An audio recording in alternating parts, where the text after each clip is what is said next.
if she had been tested and she was anemic, I would like to repeat it to make sure that I do have the right diagnosis. The second step is going to be to monitor her glucose to see if she needs insulin. And so I don't want us to get ahead of ourselves. I want to make sure that we have the diagnosis right. And then we come back and sit down, and I will guide you through this process. And I will be there for you and Dahlia and your daughter all along. And I will make the phone calls necessary to make sure that if we need to go see a national expert, But I don't understand, Doc. You just told me you did a screening test in the office and it was positive. Does she or does she not have diabetes? it is positive, George. So that means the child has diabetes? It does appear like your daughter has diabetes. Okay. I would like to confirm the diagnosis and make sure that her glucose or her sugar is normal. If the child has diabetes, how can the blood sugar be normal? In the early stages of diabetes, you do not have elevated glucose, just like some people are pre-diabetics and they still don't need therapy.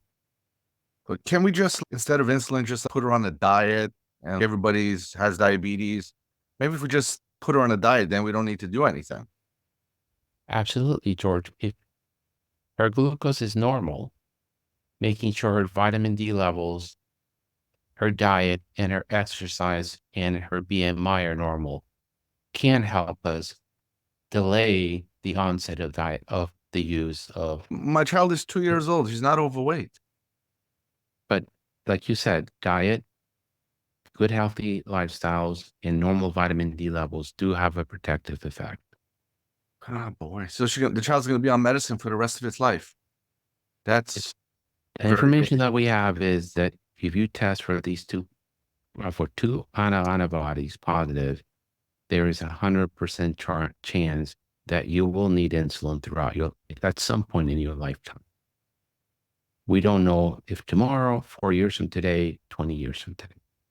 You have the best specialists in the country? Yes, we can. If you want to go to the best, we can send you to Dr. Simmons in Denver.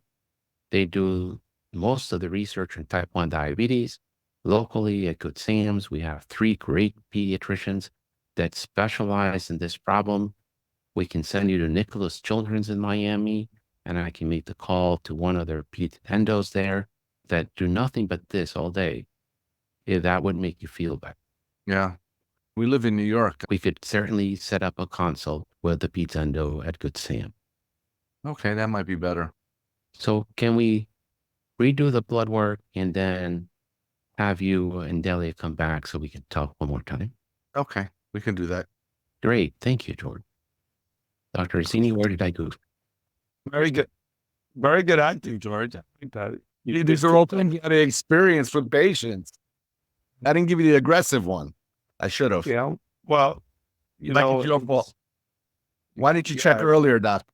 Before he was. Yeah. So, I think you didn't get aggressive, and nor would my actors get aggressive, because George did a lot of things right. Herb did a lot of things right. He didn't trigger you by having certain tones and did certain things wrong. I took some notes, and overall, really great job. A couple of little suggestions, and this is probably a good time to go over the program acronym for those people. But the P is for plan and position. And Herb, you were exactly right. Where you sit is a big deal.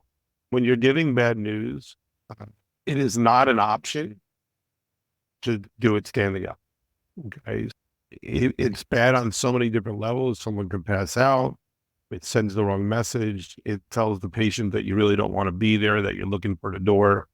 And then I always joke that the Orsini law is never ask a question unless both answers are acceptable. I tell all my residents and doctors that, which means don't ask somebody if they'd like to sit down, because the answer could be no. We know that's not in their best interest. So what I always say is, I'd be much more comfortable if you would sit down and just hold your hand out by the chair and wait for them to say, which sends a silent message that you're not going to start until they.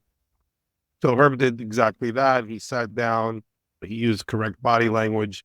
If you're giving, part of the plan is, how bad a news is this? Is this a death sentence, or is this a diabetes, which is certainly really bad news, but is treatable? And so we have to use the proper body language. If you're giving bad news, and you say all the right things and you're not using the proper body language, is going to create anger. So the P is for plan and position. And so part of that plan is to say how bad a news this is and how do I want to approach this.